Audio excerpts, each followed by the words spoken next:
Informasi lain pemirsa, pemerintah batal memberikan diskon tarif listrik kepada 79,3 juta pelanggan listrik berdaya 1.300 volt ampere ke bawah. Ya, mekanisme penganggaran menjadi alasan kebijakan tersebut tidak bisa berjalan pada bulan Juni dan Juli ini.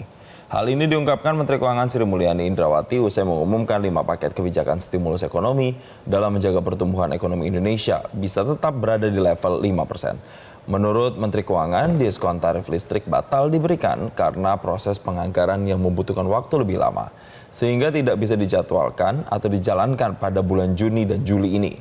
Sebelumnya, pemerintah berencana memberikan diskon tarif listrik sebesar 50% dari tarif normal. Diskon itu rencananya akan diberikan kepada 79,3 juta pelanggan rumah tangga dengan daya 1.300 volt ampere ke bawah. Rapat di antara para menteri dan untuk pelaksanaan diskon listrik ternyata untuk kebutuhan atau proses penganggarannya jauh lebih lambat, sehingga kalau kita tujuannya adalah Juni dan Juli kita memutuskan tidak bisa dijalankan, sehingga yang itu digantikan menjadi bantuan subsidi upah. Jadi kalau kita lihat waktu desain awal untuk subsidi upah itu masih ada pertanyaan mengenai target grupnya, karena waktu ini kan bantuan subsidi upah pernah dilakukan pada masa COVID. Waktu itu data di BPJS masih perlu untuk dibersihkan, sama seperti tadi data Zen.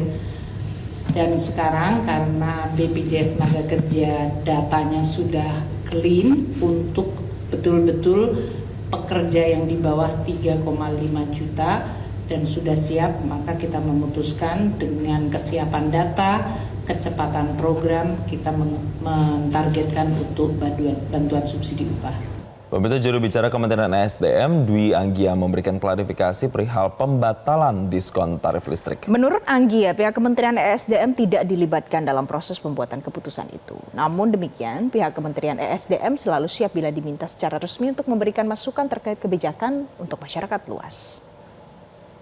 Menanggapi pertanyaan publik terkait dengan pembatalan diskon tarif listrik yang sebelumnya disampaikan oleh Menko Perekonomian dan juga Menteri Keuangan, dalam hal ini Kementerian Energi dan Sumber Daya Mineral menyatakan perlu menyampaikan bahwa kami tidak terlibat dalam proses pembuatan keputusan ini.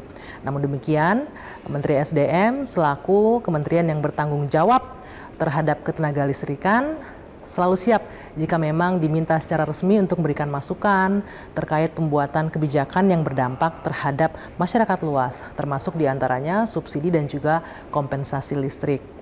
Dan karena inisiatif kebijakan serta pembatalan ini di luar kewenangan kami, berada di kementerian atau lembaga lain, kami sangat menghormati keputusan tersebut dan kiranya jika ada pertanyaan terkait ini, kami menyarankan agar bisa menanyakan langsung dan berkomunikasi langsung ke lembaga yang memberikan pernyataan. Jelajahi cara baru mendapatkan informasi. Download Metro TV Extend sekarang.